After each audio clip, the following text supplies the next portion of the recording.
ভঙ্গের কারণ উদ্দিষ্টি, নামাজে অশুদ্ধ পড়া, নামাজের ভিতর কথা বলা, কোন লোকে সালাম দেওয়া,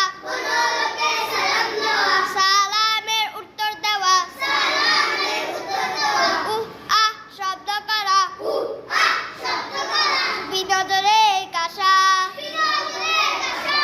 আমলে কাসির করা, বিপদে কি বেদনায়, শব্দ করিয়া কাদা, তিন তাসবিহ পরিমাণ, সতর খুলিয়া থাকা, মুক্তাদি ব্যতীত অপর ব্যক্তির লোক মারাওয়া,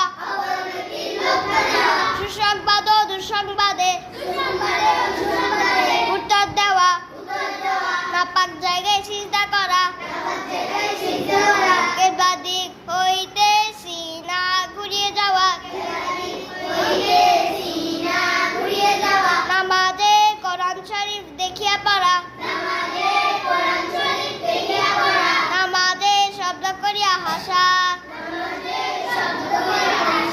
নামাজে সাংসারিক কোন বিষয়ে প্রার্থনা করা,